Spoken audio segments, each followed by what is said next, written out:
दोस्तों नमस्कार। भारतीय रक्षा मंत्रालय ने सशस्त्र बलों की समग्र युद्ध क्षमताओं को बढ़ावा देने के लिए 84,560 करोड़ रुपए के सैन्य उपकरणों की खरीद को मंजूरी दे दी है। रक्षा अधिकरण परिषद द्वारा मंजूरी दे दिए गए प्रस्तावों में नई पीढ़ी के एंटी टैंक माइंस, वायु रक्षा सामरिक नियंत्रण रडार, हेवी वेट टारपीडो, मध्यम दूरी के समुद्री टोही और बहु मिशन समुद्री विमान शामिल है। रक्षा मंत्रालय ने घोषणा की है कि उन्होंने देश के बड़े समुद्री क्षेत्रों पर बेहतर निगरानी के लिए भारतीय नौसेना और तटरक्षक बल के लिए नए विमान और उपकरण प्राप्त करने को मंजूरी दे दी है। रक्षा अधिकरण परिषद यानी डीएसी ने भारतीय नौसेना और भारतीय तटरक्षक की निगरानी और निषेध क्षमताओं को मजबूत करने के लिए मध्यम दूरी के समुद्री टोही और मल्टी मिशन समुद्री विमान की खरीद को भी मंजूरी दे दी है। रॉयटर्स की एक रिपोर्ट के अनुसार सरकार के बयान में एयरबस द्वारा बनाए गए C295 विमान के समुद्री निगरानी संस्करण का उल्लेख किया गया है और इसका निर्माण स्पेन और भारत में किया जाएगा।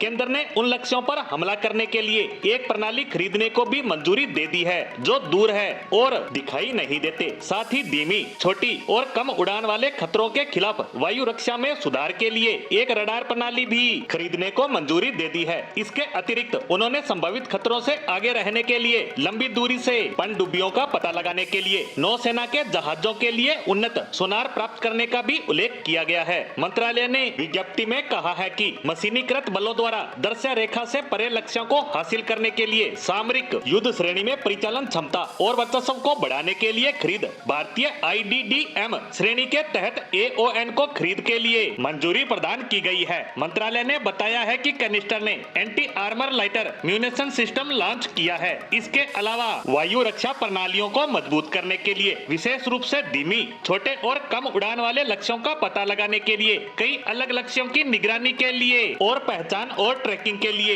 AON यानी आवश्यकता की स्वीकृति होती है। उससे खरीद के तहत वायु रक्षा सामरिक नियंत्रण रडार की खरीद के लिए मंजूरी दी है। जाहिर तौर पर देखा जाए तो भारत द्वारा जिस तरह के फैसले लिए जा रहे हैं उससे एक बात तो साफ नजर आती है कि भारत अपनी सेना को मजबूत बनाने के लिए लगातार कदम उठाने से पीछे नहीं हट रहा है और यह सुनिश्चित करने की कोशिश की जा रही है कि भारतीय सेना के आगे कोई भी दुश्मन टिक न पाए और अब उसी के तहत 84,560 करोड़ की भारी भरकम रकम से सेना के लिए अत्याधुनिक हथियारों की खरीद की जाएगी, जिसमें हेवी वेट टारपीडो, मध्यम दूरी के समुद्री टोही और बहु मिशन समुद्री विमान, वायु रक्षा सामरिक नियंत्रण रडार, नई पीढ़ी की एंटी टैंक माइंस के अलावा अन्य तरह के कई हथियारों की खरीद भारतीय सेना को ताकतवर बनाने के लिए की जाएगी। इसी के साथ सेना के लिए हथियारों की खरीद से जुड़ी हमारी आज की पोस्ट को यहीं विराम देते हैं। धन्यवाद।